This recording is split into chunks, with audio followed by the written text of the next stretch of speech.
example, each of a binomial of degree 35 and of a monomial of degree 100. अब यहाँ पे लिखा है degree 35, that means the highest power of the variable should be 35.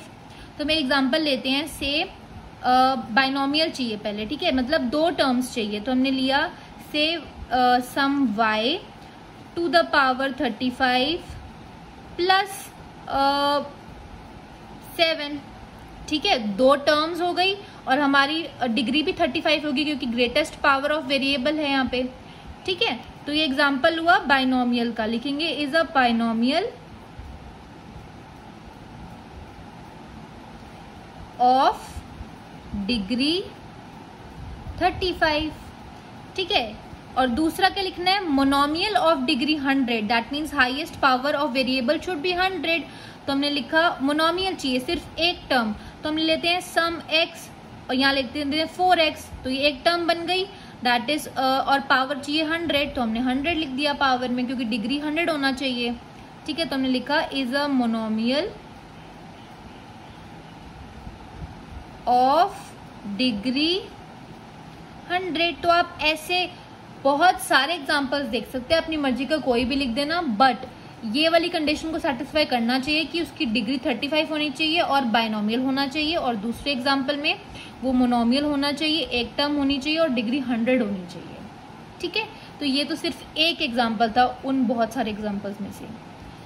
Okay, now let's move on to the fourth question. Write the degree of each of the following polynomials.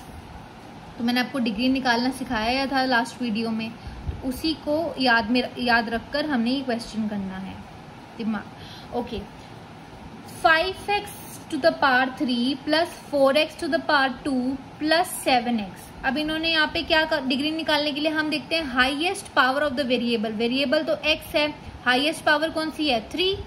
So degree क्या हुई, degree is equal two degree of polynomial 3 हुई क्योंकि highest power is 3.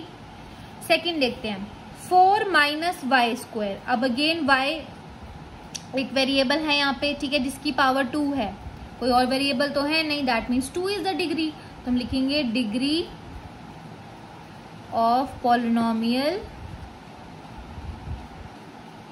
Is 2, ठीक है. Third part 5t minus root 7, ठीक है. अब यहाँ पे t की पावर 1 है और कोई और वेरिएबल तो है नहीं, दैट मीन्स डिग्री क्या हुई 1. Degree of polynomial is 1 and 3. अब यहाँ पे सिर्फ एक कांस्टेंट दिया हुआ है और अगर हमें इसके साथ कोई वेरिएबल लगाना भी है, से हम x लगा देते हैं, ठीक है. तो यहाँ पे क्या लग जाएगा, 3 को हम कैसे लिख सकते हैं, 3 can be written as 3 into 1. और और हमने ये भी देखा था कि अगर कोई वेरिएबल की पावर 0 होती है तो वो 1 होता है. तो अगर हम 1 की जगह ये लिख दें तो ये क्या बन जाएगा 3 into x to the power 0. तो यहाँ पे अगर 3 की जगह यहाँ पे लिख दे 3 into x to the power 0, that means कि यहाँ पर सिर्फ एक वेरिएबल है और उसकी पावर 0 है, दैट मीन्स डिग्री क्या हुई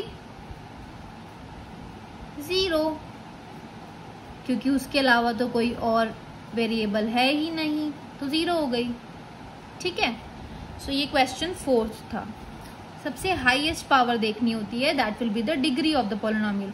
अब यहाँ पे कोई और वेरिएबल तो था नहीं, तो सिर्फ एक ही वेरिएबल था जिसकी पावर 0 है, तो वो हो गई डिग्री, ठीक है. Question 5th. Classify the following as linear, quadratic and cubic polynomials. हमने पढ़ा था लास्ट क्लास में लीनियर क्या होता है जिसमें डिग्री 1 होती है, क्वाड्रेटिक जिसमें डिग्री 2 होती है, क्यूबिक जिसमें डिग्री 3 होती है. Okay, first x square plus x. अब यहाँ पे देखो डिग्री कौन सी है, यहाँ पे 1 है, हाईएस्ट हो गई 2, तो 2 डिग्री है, दैट मीन्स डिग्री 2 का कौन सा पॉलिनोमियल होता है क्वाड्रेटिक. तो यहाँ लिखेंगे क्वाड्रेटिक पॉलिनोमियल, लिख नहीं रही पॉलिनोमियल, सिर्फ क्वाड्रेटिक लिखा है. Second part x minus x to the power 3. अब यहाँ पे x यहाँ पे कुछ नहीं है तो 1 हुआ. अब हाईएस्ट कौन सा है 3 है पावर, तो 3 डिग्री का कौन सा पॉलिनोमियल होता है क्यूबिक. ये बहुत इजी क्वेश्चन है। आपने अगर आपको लास्ट क्लास में तो कॉन्सेप्ट समझ आ गया है लीनियर, क्वाड्रेटिक और क्यूबिक पॉलिनोमियल क्या होते हैं, तो आप ये विद इन सेकेंड्स कर लेंगे क्वेश्चन, ठीक है। y plus y square plus 4, अब यहाँ पे 1 है, डिग्री क्या हुई पॉलिनोमियल की 2, तो डिग्री 2 का पॉलिनोमियल को हम क्या कहते हैं, क्वाड्रेटिक, ठीक है। फोर्थ पार्ट 1 प्लस एक्स, यहाँ पे x का पावर 1 है, डिग्री क्या हुई 1, तो ये 1 डिग्री 1 का पॉलिनोमियल को हम कहते हैं लीनियर। 3 इंटू टी की पावर 1 है, तो अगेन ये लीनियर हुआ क्योंकि degree is 1। r to the power 2, तो 2 है डिग्री, दैट मीन्स ये क्वाड्रेटिक हुआ। 7x टू द पावर 3, अब डिग्री है 3, तो क्या हुआ, क्यूबिक पॉलिनोमियल, ठीक है। So these were the questions of exercise 2.1। I hope आपको समझ आ गई हूँ। अगर नहीं समझ आया, इसमें कोई कॉन्सेप्ट नहीं क्लियर है, तो प्लीज आप कमेंट सेक्शन में मेंशन करें, ताकि मैं उसको नेक्स्ट वीडियो में सेपरेटली उसको एक्सप्लेन करूँ।